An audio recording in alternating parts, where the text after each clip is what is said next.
setting up.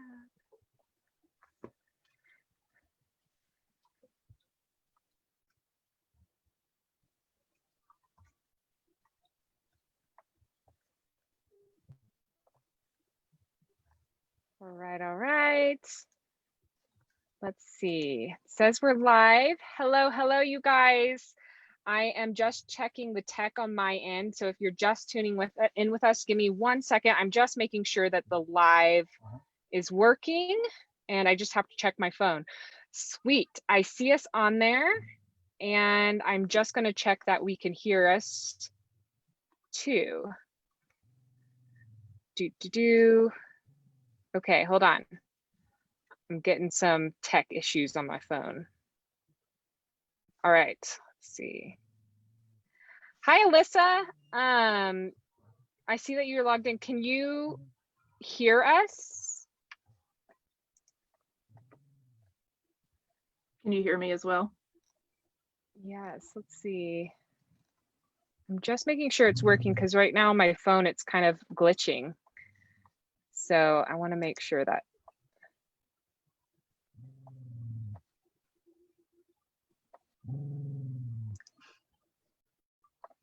Okay. I think it's working. Okay, we can both hear you. Awesome. Thanks, you guys. I think my phone was like super delayed. So sorry if that first like 2 minutes of that live video seemed kind of like me confused, because it's always me just, I've done a live before where I've talked for 30 minutes and nobody's heard me. And so I just am trying to avoid that. But welcome you all. I'm so excited to do this topic today. We are going to be talking about through hiking and backpacking meal planning with Erin from Backcountry Foodie. She's an ultralight backpacking dietitian. I'm super excited. So we'll just dive into it right now. I have some questions for Erin that I think you guys might find interesting as well. And if you have any other questions, feel free to drop them inside the chat box. I'm keeping an eye on it on my phone as well. So just let us know. And yeah, we'll just get started. So just a little bit of background for everyone.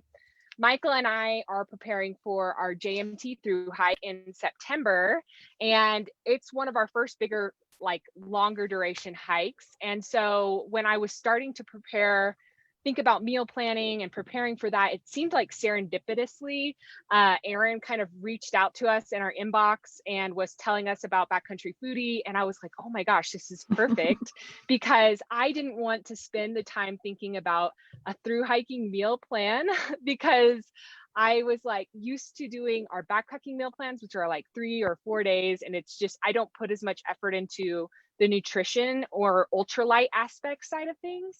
And then when I saw that Erin specialized in that, I got really excited. And we've actually are working one-on-one with Erin on creating a meal plan for the JMT, which I'm excited to tell y'all more about later. But with this interview, I just wanted to ask Erin some of these questions that you guys might have around ultralight backpacking, food planning, and backpacking meal planning in general. So before we get started, I just love, Erin, if you could introduce yourself, maybe tell us a little bit about your background and how did you get started in meal planning and recipe building for backpackers and through hiking? Well, again, my name's Erin Owens-Mayhew. I'm a registered dietitian. I've been one since 2001, which was also about the time I started backpacking. I'm from Kentucky originally, so there wasn't a whole lot of mountains back then when I was growing up. So I moved out to Seattle after graduate school and learned all about the mountains and how awesome it was. So I started backpacking then. But it wasn't until 2017 when I started planning for my through hike of the Pacific Crest Trail that I really started thinking about meal planning. Because like most of you, if you're through hiking, you're like Allison was just saying, you realize how much food it's going to take. You're going to get tired of it. How much is it going to weigh? How many calories you're going to pack? So being the dietitian, I started panicking because I realized that I'm not going to eat honey buns and Pop-Tarts for 6 months, and that's just not going to work. And once I figured out how much the food weighed, I physically couldn't carry it all. So that wasn't going to work. So I just started punching around with numbers and kind of figuring it out. And then I also had been a mountain house person all the way up until then. So I realized how much it was going to cost. I was like, well, I can't afford that either. So I started playing in the kitchen and started tinkering around and making all my own recipes. And lo and behold, ultralight meal planning came about, which my definition is making food as nutritious as possible, as lightweight as possible. And also it uses very little water and it's inexpensive. So that's kind of now my specialty that I do full time. That's awesome. So if somebody was in the beginning stages of planning for their through hike and they are starting to feel overwhelmed by all the things, like how would you advise them to start on their through hike meal planning? And this is even in general for backpackers, because I know a lot of people get overwhelmed if you're a beginning backpacker just for a 3 and 5 day hike, is going all the way back to the basics. And that's what I did with you and Michael. Think about, what do you eat on a regular day at home? Think about, what have you eaten on previous hikes? Because sometimes my clients have found that they don't feel very well when they're hiking because lo and behold, they eat less when they're hiking than they did at home. So that's a really good place to start, is just kind of compare, what do you do on a normal day when you're not exercising? What have you done before on your hikes? And then compare what those hiking days look like for what your JMT or PCT or AT hike's going to look like. Compared to you're telling me your meal plan is for backpacking, we're really going to have to ramp up the calories because the JMT is going to be so much harder, longer, the altitude's higher. So that's kind of how you kind of think about getting started, is go all the way back to day 1 of non-hiking days. Yeah, that's totally true. I know that when you asked me to write out like what we had eaten on the last backpacking trip, I realized, I was like, oh snap, Michael and I probably aren't eating enough calories, because we're usually just like stuffing our faces for breakfast before, and knowing we have this like intense meal we're going to eat when we get back. Right. And then I was like, oh my gosh, for through hiking though, we're going to be like 7 days on the trail and trying to maintain that energy level and like refueling our bodies and all of that stuff. Yeah, so that kind of leads me into my next question I had down here is, I'm sure there's a balance between eating for fuel and eating for recovery on the trail, but in your opinion, like what's most important for a long through hike? Is it like protein or carbs or fat, or kind of what's your opinion on that? I truly believe you have to balance all those, because each of those has its own purpose. So carbs you're going to need to get you through the day. Your glycogen stores, if you don't eat well enough or frequently enough, you can burn through those glycogen stores, which is what's fueling your energy, within 2 hours. So it doesn't take long to bonk. So the carbs are really important for that. Protein is going to be really important at the end of the day for your muscles to recover and to repair and build. And then fat's really important because it's such a slow burning energy source to get you through the day. Instead of having sugar highs, eating really simple carbohydrates, you get a high and then you get a low, then a high and a low. If you add in fat during the day, your energy level is going to be more consistent throughout the day. So they all have their own purpose, and you have to think about them throughout the entire through hike. And like you said, for a weekend hike, you get to go home and eat a burger and fries, you make up for it, Yeah. but you're not going to have that opportunity on a through hike. So yeah, exactly. And even some of the resupplies, like you get to do that, but I know one of our resupply points, there's no like extra food or cafe or anything. So we're just going to have to like, I guess we can pack things in our resupply to like eat a little extra, but it's not going to be a really great meal or anything. right. So do you recommend that like hikers shoot for, I'm sure this depends on the individual, but like a certain caloric intake each day on the trail? Or what do you think like they should start when they're thinking about starting to balance those macros and calories and stuff? And this is a huge question. Oh yeah, because there's no simple answer. I figured. Because like you're just saying, each individual is completely different. Each hike is so different. The weight of your backpack is different. The altitude versus sea level is different. So all of those things you have to kind of take into account of what your calories are going to be. And I'll just give a couple examples of my through hikes that I've done. Is the Oregon Coast Trail. It's flat. I mean, there's a little bit of ups and downs, but it's relatively flat. You're walking the ocean most of the time.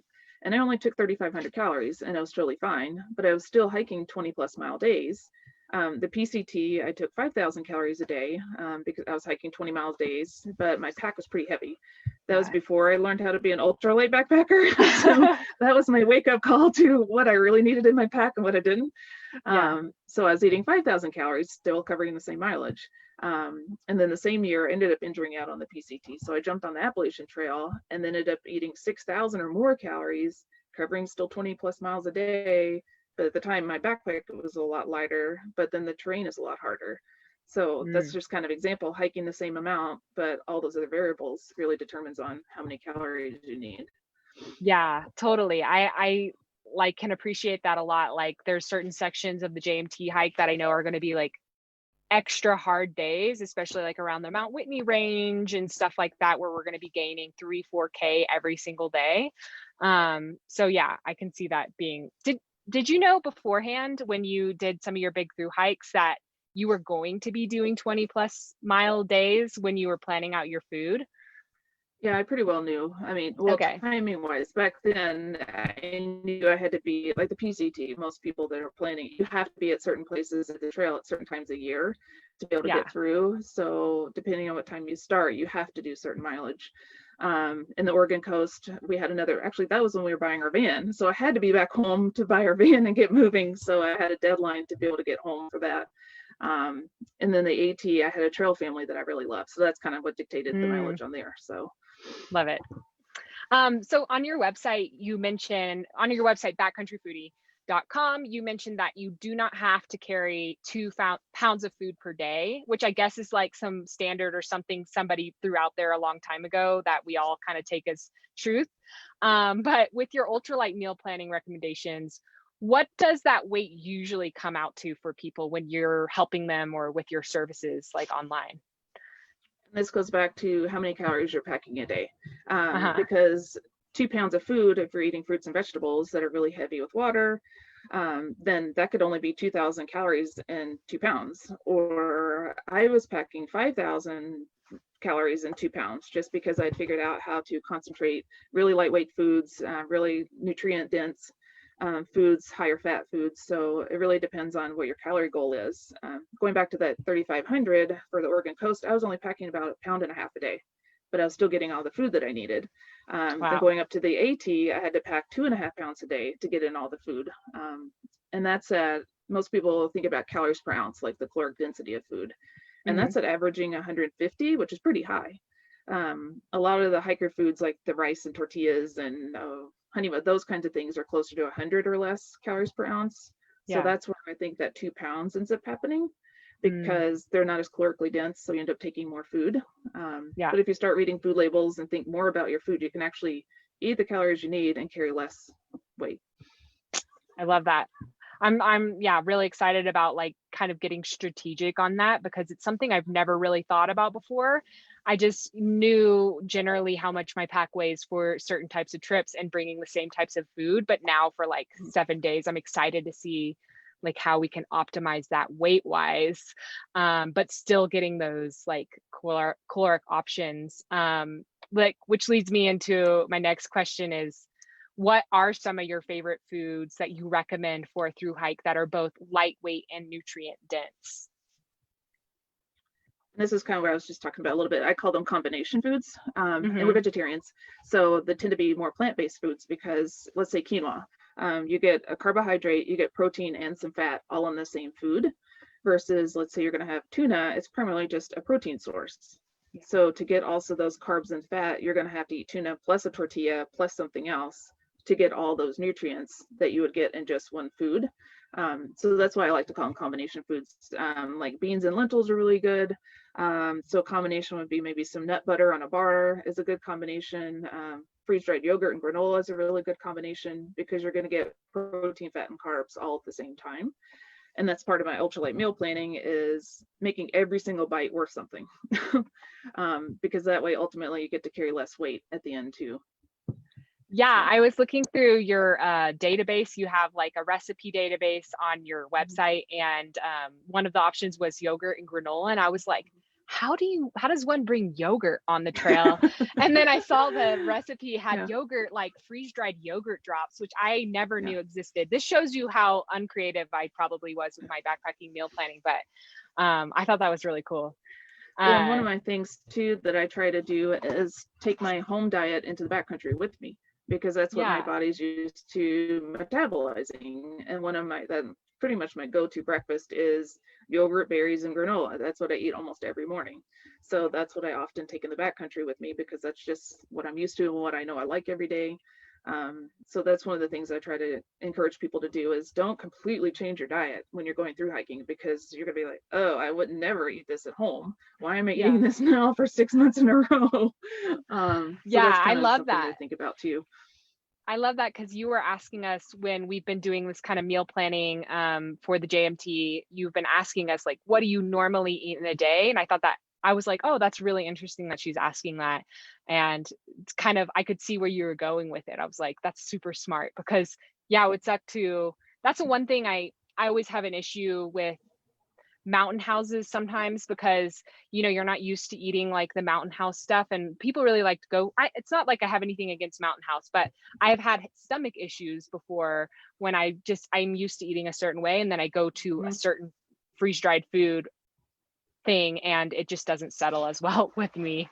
Right. No. So okay, so so the next question I have written down is like where Michael and I are going to be on the trail for around 22 plus days. For anybody who's going on a through hike, do you have any tips or tricks for maintaining variety of food on a through hike so you don't get sick of eating the same thing every day? Because sometimes I see people's, like when I've Googled JMT meal planning, it's like the same mountain house, the same bar, the same, like, and I'm like, oh man, I for sure will get sick of that like every day. Yeah. Well, and then there's also the problem with eating the same thing every day. You're not going to get all the vitamins and minerals because those foods aren't necessarily going to be complete with all those. So that's another really important thing to think about with having variety, not only getting bored, but just nutrition wise. But if you have the luxury of having somebody at home, this is what I quickly learned. The PCT, I was being the dietitian and the nurse, I had it all planned out. I had each day, certain meal plans each day. But I quickly got bored of them because I knew what was coming up on day 5. I would know what's coming up on day, 7 or whatever. So I'd be like, oh, like I'm sick and tired of that. I knew the cycle. So we've since now, my husband is our resupply guy at home. So he now will just kind of surprise me and throw food in a box. Then that way I don't know what's coming. And it's really exciting to be like, oh, sweet. Like I love that when I didn't know what's coming in the box. I love that. So if you had the luxury of somebody doing that for you, then that's really nice. If you don't, then just try to make up as much variety as you can before you leave and just switch it up as much as possible because flavor fatigue is real. Unfortunately, you can't really predict when that's going to happen or which foods are going to cause flavor fatigue, but as much variety as you can, then that's just their way to go. Yeah, and I think from past backpacking trips, like I kind of got an experience of what foods I get sick of really quickly, even on like a 3 or 4 day backpacking trip. And I think paying attention even to those kind of like dislikes. So I've told you, I'm like, I'm not opposed to eating bars or having bars in our menu, but I cannot have like too many bars every day because I will get sick of like eating so many bars for some reason. Like that always is what I fatigue the most out of, but I don't know. When I had that problem with nuts, I used to love nuts at home, but on trail, I couldn't eat them anymore. Yeah. I still can't eat them today. I just don't like them anymore. And so that's something to keep in mind too. Yeah, I love that. Oh, and I was just thinking, just to kind of give you guys behind the scenes, anybody who's watching, I've been working with Erin on the JMT meal planning for us. And it was fun because one of the questions she asked me about breakfast, she was like, I noticed that you put a hot and cold soaking options like from the recipes that you like, because you have a whole bunch of options. She was like, do you want just hot meals in the morning or cold soak or all these things? Or do you want to mix it up? Maybe a smoothie one day, like hot meal one day, and another thing one day. And I was like, oh my gosh, that's so fun. Like, I just was like, first of all, I told Michael, I was like, she has smoothies on her recipe list, which I don't even know. I've never even thought about like doing that for backpacking food. But anyways, I just thought that was super fun. So, well, that's part of the variety part too, is you're not going to get sick of a hot food. I mean, there's some days you just want, like, I have a cold breakfast cereal recipe that I want cold cereal one morning, so. Yeah, I love that. Okay. The next question I have here is, and this is obviously, you just told us that you are a vegetarian, but I know that some people might be asking this question. Do you think it's possible to meal plan for a big through hike as a vegan or a vegetarian? And what advice would you give to vegans and vegetarians who want to do a long through hike but want to stay like healthy and nutritious during the hike? Well, I mean, obviously a vegetarian, I through hike, so it can be done. I think it has a lot to do with what do you already do at home. Make sure you do those same things when you're through hiking. And this goes into thinking a little bit more about your food. Like I was saying, quinoa is one of my favorite things to have on trail. A lot of people may not realize that's something you can have when you're backpacking, and it's in our normal diet at home. Vitamin B12 is a big one for vegans. So if you're already using nutritional yeast at home, take it with you backpacking. Like omega-3 fatty acids is another one. Maybe use more chia seeds and walnuts, but most likely if you're already doing that at home, then just take that on the trail with you. So that's kind of my biggest thing, is if you're already doing something, try to implement it when you're backpacking. If you're not able to, then talk to your doctor about maybe just taking a multivitamin to cover you, because a lot of the dehydrated foods, they lose a lot of the vitamins when they're heated. So unfortunately, you can go from having all these vitamin C and B vitamins, all these great vitamins with your fruits and veggies that you normally have in your vegan diet or vegetarian diet, and those are cut by half with dehydrated foods. So I take a multivitamin on a daily basis anyway, just to cover myself, because we don't always eat as good as we should. Yeah. So I go ahead and take that with me on the trail, because in that way I know I'm covering myself if for whatever reason I'm not eating as well as I think I should.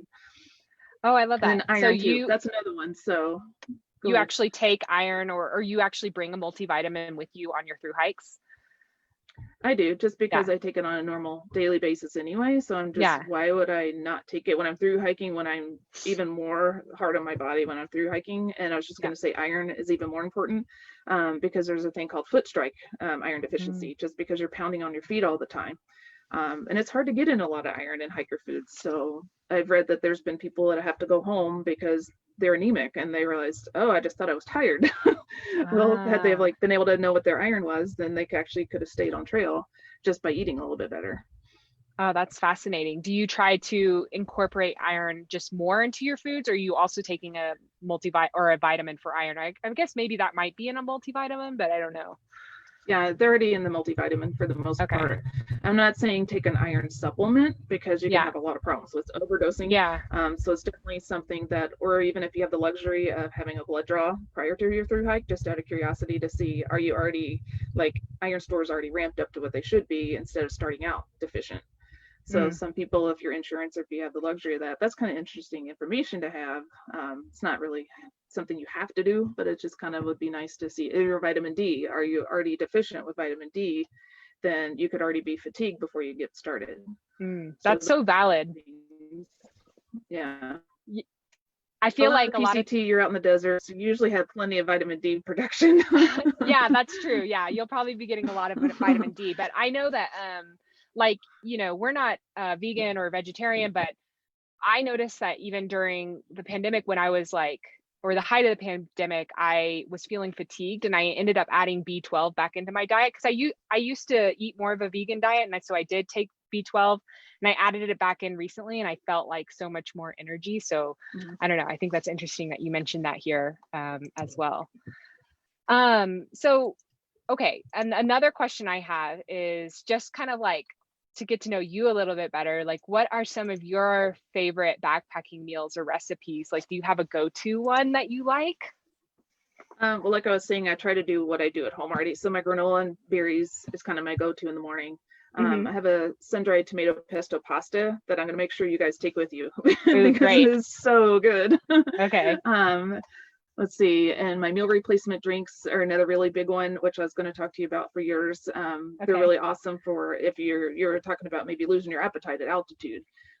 They're kind of my go-tos when I'm not hungry, but I know I need to eat something. And in the afternoon too, if I'm not camp, and I'm like, you know, it's another 4 miles or 2 hours, whatever it is to camp, I need to eat something now, then I'll drink one just to kind of get me through. So those are my go-tos.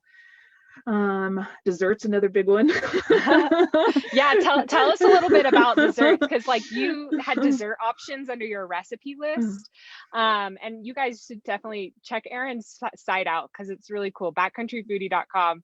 But you have desserts under there, and I like key lime pie and all of these things. I was just like, oh my gosh, I feel spoiled. Well, I'm a sweets person at home. So again, this is me taking it with me, because I would really feel like I'm depriving myself here. I'm working really hard and I'm not getting the sweets that I normally eat. But yeah, the key lime cheesecake is really amazing. Oh my gosh. We've got an apple cobbler that's really good. even just taking instant and throwing in some vanilla wafers and coconut, shredded coconut. I mean, that's just a way of boosting the normal instant pudding that you might normally take. That's super good. Yeah. Yeah, I I love can go on that. and on about The dessert. wafers are so good. Yeah, Yeah. and I love that you brought up the food, like the thing about like not being hungry at altitude. I think that's something worth talking about a little bit here too, because I know that from experience, when I've been like specifically the JMT, like depending on where you're starting, if you're starting from the south at like near Mount Whitney, you might be at 10,000 feet like for the next 4 to 5 days in a row. And if you don't know your body, like you can kind of anticipate that maybe one of your reactions to altitude is not feeling as hungry, but you also have to know like it's important to eat even though you're not like feeling hungry. So yeah, I love that you mentioned that, because some people don't expect, they're just like, oh, I'm not that hungry, but it's probably altitude affecting I mean, you their have to appetite. eat. Yeah, you really need to eat regardless if you're hungry, Yeah. because you're burning all those carbohydrates in your body. You're burning the calories. You have to fuel your source somehow. And I Yeah. think a lot of people rely on instant potatoes because they're so Mm. easy. They don't have a lot of flavor. They're kind of, you can make them fairly bland, Yeah. but there's not a lot of nutrition in them if you're very low protein. So I think people tend to set themselves up, unfortunately, by relying on those Yeah. when you really need to have something more maximized for the kind of work you're doing at altitude. Yeah, totally. And it's kind of the same thing like with at altitude, it's like you want to feel better the next day. Like all that food and fuel is actually going to help you feel better the next day. The same thing with drinking a lot of water, even though you might not want to get up and pee in the middle of the night a Right. million times, like drinking a liter before bed is just like going to make you feel a world So different much than, better. Yeah. yeah. So I want to, before we kind of like wrap this up, I want to scan the Facebook chat to see if anybody had any specific questions. I know there's a little bit of a lag here between the Zoom call and Facebook Live, but if you have any questions for Erin, please drop them in the chat box now. Oh yeah, so somebody said, yeah, my boyfriend complained that the dehydrated meal we bought on Lawson's was only 300 calories. Yeah, like some of those dehydrated meals are low. Some of them are like very high though. Like I've picked up one that's like 1,000 calories. Like, whoa, that's a Yeah, and the lot. thing to read about those is make sure you look at the serving sizes, Oh yeah. because they could be like a 200, it says it's 500 calories, but it's actually a 2 serving. So you have to Yeah. eat the entire bag, and a lot of those are really high volume. Yes. So it's a lot, because it's a lot of rice, so it tend to have rice in them. So then you're stuffed, but you really didn't eat a whole lot. Yeah. And also like, the problem with that is like if you get too much and you're eating one of those dehydrated meals, and let's say it's like one of those 1,000 calorie mac and cheese meals from Backcountry Food, or not Backcountry Foodie, Mountain House, sorry, yeah, whatever. Okay. And you're like eating them and you get full, but then you have this like open sack of leftover mac and cheese, and you really have to eat it, because where are you going to put it? You can't put it in your bear can. Right. And like you don't want to carry around this loose food. So I've also had like issues with that, and we've had to like power through it as a team. All of us were like, oh, trying to finish the mac and cheese. So well, and that's part of the but way my recipes are designed too. They're designed to be really low volume, so that doesn't happen. So most of our recipes are about a cup of food or less, so you can get in all the nutrition you need without feeling like you're going to explode. Yeah, like you have to finish, or like you're trying to power through like your meal at the end of the day so you can fit it in your bear can. Right. Okay, Carlin says, I eat low carb, dirty keto-ish meals in my daily life. Any recommendations on adding in carbs for big hikes? Should I start a few days before? Like, should she start adding in carbs a few days before? I try to eat 20 to 30 carbs a day and nothing with more than 2 grams of sugar in my day-to-day.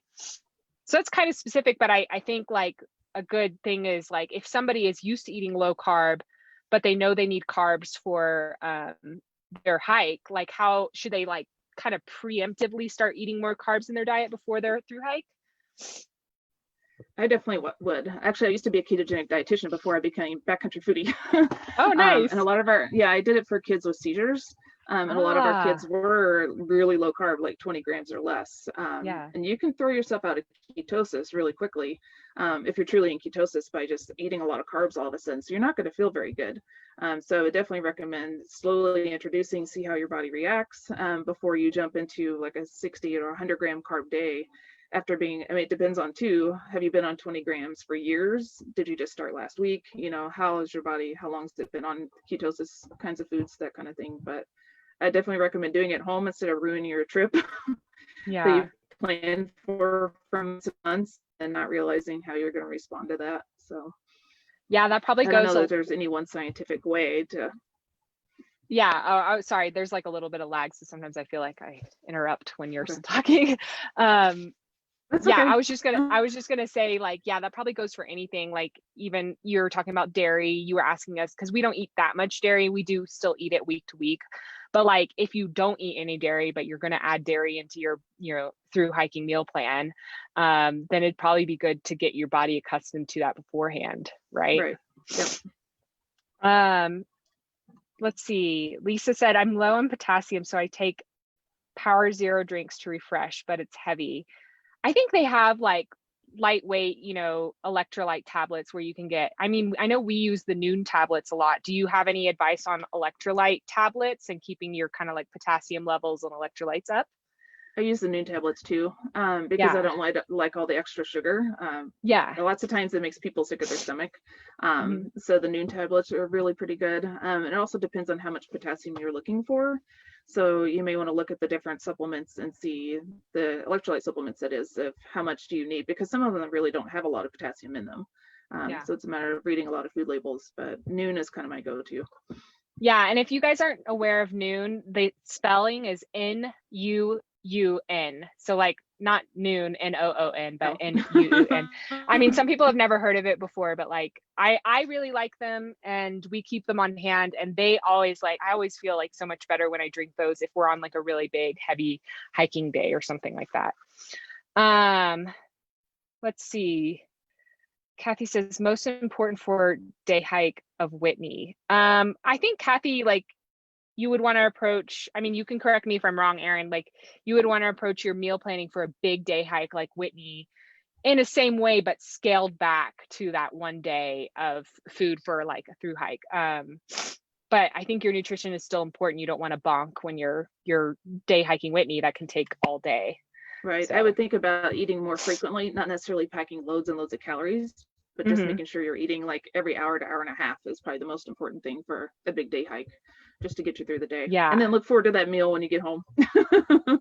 Yeah, totally. Yeah, like whenever I'm hiking, especially even if I'm not feeling hungry, I try to force myself to eat, like, this might not be like what you recommend calorie wise, but I'm always like, okay, if I can at least get 200 to 300 calories of food in me while I'm trying to like power up Mhm. through the mountain, it's like at least I'm keeping fuel in my body, even if I'm not hungry.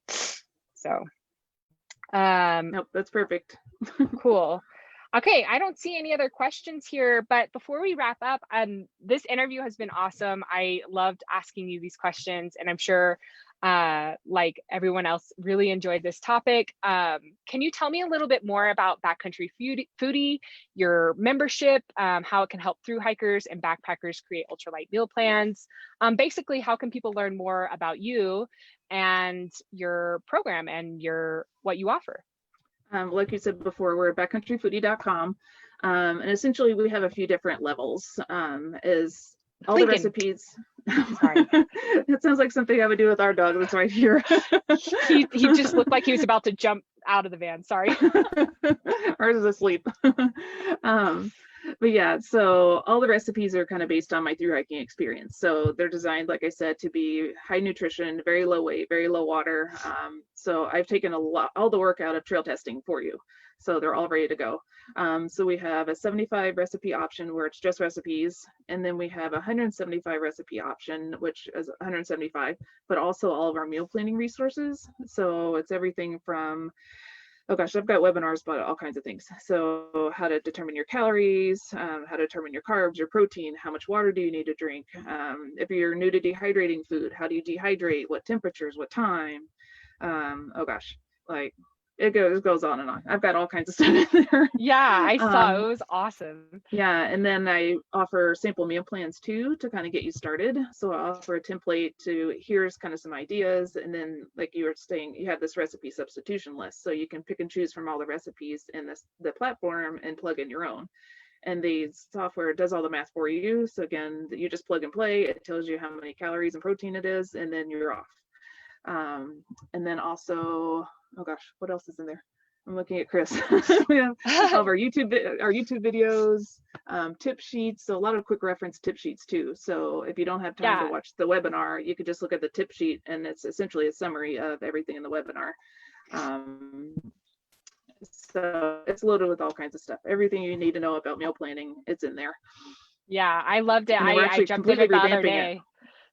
Well, Oh, the way sorry. it's designed, that's okay. The way it's designed right now is it drips every week. So you get something new and exciting every single week. But we're completely custom building it now. So on day one, you'll get the entire meal planning package all at one time.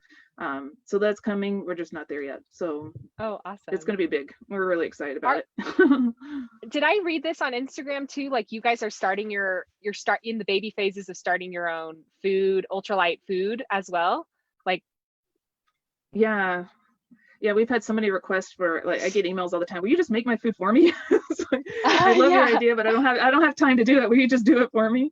I'm like, well, right now it's a little difficult in the van. We live in a van. I don't know if people know that or not. We live in a van just like you guys do. So we are in the kind of intro phases. Unfortunately, due to COVID, the kitchens that we've been wanting to use are closed. So that's been delayed. We're thinking maybe early next year we might be able to kind of move that direction, but ultimately that's kind of our phase 2, I guess you could say, of Foodie. Cool. And you also provide, like, if somebody wants to work with you a little bit more intimately, you also do meal planning services, like kind of like you and I are working together, correct? Right. So I do one-on-one coaching too. Similar kind of thing is, I don't have time to do it. Would you just do it for me, kind of thing? Or can you look at what I've done before and kind of give me some feedback? What can I do differently?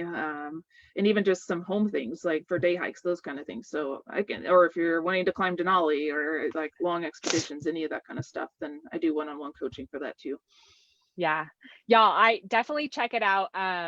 Like I was perusing her recipe list the other day and I was just like blown away by the amount of options that I didn't even think about. I thought I was a pretty creative backpacking meal planner, but then when I saw this, I was like, oh my gosh, like I'm not at all. Like, this is awesome. Somebody asked a question. Let's see. Do you offer meal plans for shorter backpacking trips, or do you just pick and choose from Thru-Hiking plans? Are you talking about within the membership site? Because the meal plans that are in there are single days, if that's what the question is. So they're broken down to, the samples are 3,000 calorie, 4,000 calorie, and 5,000 calorie samples. So you can go through and pick and choose what would most likely fit. If you need less than 3,000 calories, then you can just maybe take out a snack or cut down the portion size of the nuts that are there. And then it does all the math for you to tell you what your calories are. So if you're going on a day hike and want 2,000, then you just kind of cut away some of the things and you'll get 2,000. But there's 36 of those in there by the time it's all done. Yeah, I definitely think, like, for the person who asked that question, her website and her recipes apply to whether you're just backpacking or through hiking. So, and you have like you said, you have those meal planning kind of sample meal plans, just kind of give you ideas on like how you could set up your day and stuff like that. So it's all really great stuff. And somebody asked, what's the website again? And that's backcountryfoodie.com. And I put it in the chat as well. And okay, somebody said, she said, although you're vegetarian, do your meal plans include meat options or no? And you can talk a little bit about this, because I know that you and I kind of discussed this as well. It's kind of like you guys have the vegetarian options, but also Michael and I eat meat. So what do you want to expand on that a little bit? Yeah, they're all vegetarian or vegan, but you can easily add in whatever your favorite meat is. So if it's a meal like the sun-dried tomato pesto pasta, that would be an easy thing to add. Freeze-dried chicken too. And so, or like we've got some taco things. So instead of using the taco texture vegetable protein, use taco flavored beef that you've dehydrated. So a lot of those things are really easy to interchange just to a regular, like you could put pepperoni or things, and